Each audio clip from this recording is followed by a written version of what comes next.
बिस्मिल्लाहिर्रहमानिर्रहीम। अस्सलाम वालेकुम। जैकब न्यूज़ सां मां आहियां आबिद अली मंगरियो। पेश आहिनि हिन वक्त जो हेडलाइन। जैकब न्यूज़ की खबर ते MSDP जे अख्तियारिन जो नोटिस।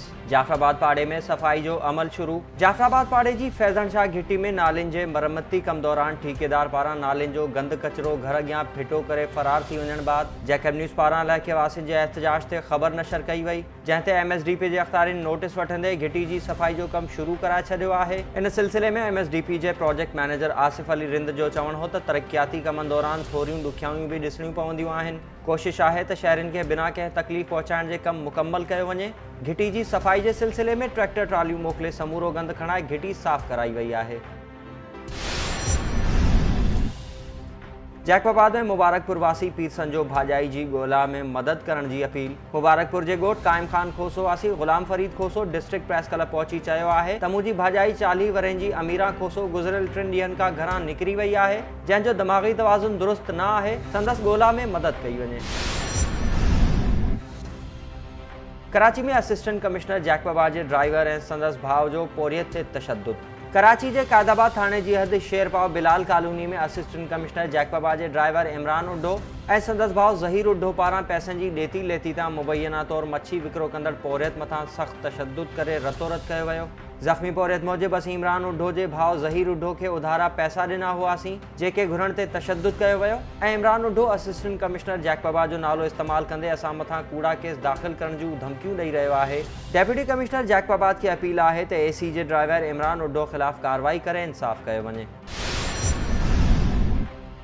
जैकबाबाद में तहरीक अंसारुल मुस्लिमीन कर्मी जमायत पारां नुमाइश ग्राउंड में महफ़िल मीलाद कराई वई। मीलाद मुस्तफ़ा जलसे जी सदारत इत्तिहाद अहले सुन्नत जे चेयरमैन सैयद एजाज़ अली शाह कई ऐं ख़लीफ़ा ग़ुलाम अब्बास कर्मी सलीम अहमद घुन्यो जी अॻवानी में महफ़िल मीलाद जे हवाले सां जलसो कोठायो वियो, जंहिंमें हज़ारनि जी तादाद में मुरीदनि शिरकत कई। जलसे खे पीर दिलबर साईं मदनी मातेली वारे ख़ुसूसी ख़िताब कयो।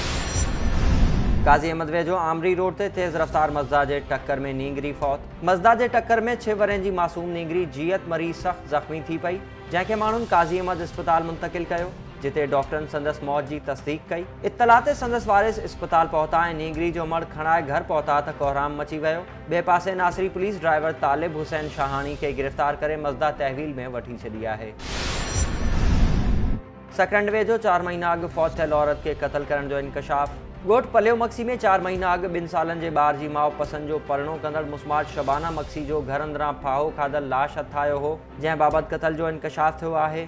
ॻोठ करमल्ला शाह वासण फौतण जी अमड़ मुस्मात हवा। पी शेर मोहम्मद ऐं भाइरनि नेशनल प्रेस क्लब पहुची एहतजाज कंदे चयो त असांजी न्याणी जी 8 साल अॻु समंदर मक्सी सां शादी थी हुई, जेको मवाली हो ऐं असांजी न्याणी खे मारकुट करे घरां कढी छॾींदो हो। असांजी न्याणी खे संदसि मुड़ुसु समंदर ख़ान, एजाज़, मुस्मात गुडी ऐं हिकु सुञातल क़त्ल करे आपघात जो रंग ॾिनो। SSP शहीद बेनज़ीराबाद समेत वसवारनि खे अपील आहे त असांजी न्याणी जे खून जो केस दाख़िल करे जवाबदारनि खे गिरफ़्तार करे असां सां इंसाफ़ कयो वञे।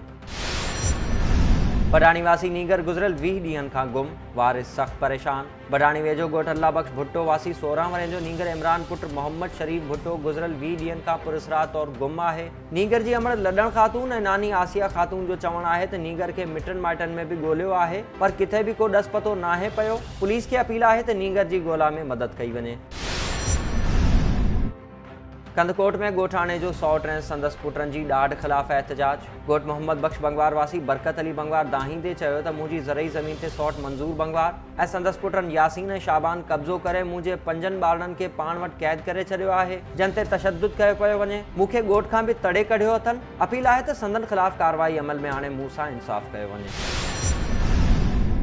घारो में गुटको सप्लाई कंदड़ बैनुल सूबाई गिरोह जा 2 मुख्य जाबदार गिरफ़्तार। घारो लॻ साकरो रोड ते गुजे इत्तला ते पुलिस कार्रवाई कंदे हाफ़िज़ नज़र पठान ऐं कासिम पठान खे गिरफ़्तार करे वरितो। SHO नदीम बेग मूजिबि गिरफ़्तार जाबदारनि खां दस्ती बम ऐं 2 पिस्तौल हथ करे संदनि ख़िलाफ़ दहशतगर्दी एक्ट हेठि केस दाख़िल करे छॾियो आहे।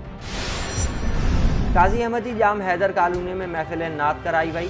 मस्जिद नूर मुस्तफ़ा में शेर मोहम्मद जतोई, हाजी मुहर्रम जतोई, जावेद जतोई ऐं ॿियनि पारां जश्न ईद मीलादुन नबी सल्लल्लाहु अलैहि वसल्लम जे सिलसिले में महफ़िल सजाई वई, जंहिंमें इलाइक़े जे मशहूर नातख़्वाननि नातूं पढ़ियूं।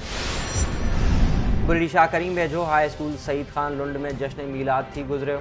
Government boys high school Saeed Khan Lund में जश्न ईद मिलादुन नबी सल्लल्लाहु अलैहि वसल्लम के सिलसिले में एक शानदार तकरीब को ठाई वई, जंहिंमें उस्तादन ऐं शागिर्दनि वॾे अंग में शिरकत कई। जश्न मीलाद में ॿारनि में नातिया मुक़ाबला कराया विया ऐं सुठी कारकर्दगी ॾेखारींदड़नि में हेड मास्टर शाहनवाज़ ॾेथो, रफ़ीक अहमद ॾेथो, मोहम्मद याकूब खोसो ऐं ॿियनि इनाम विरहाया।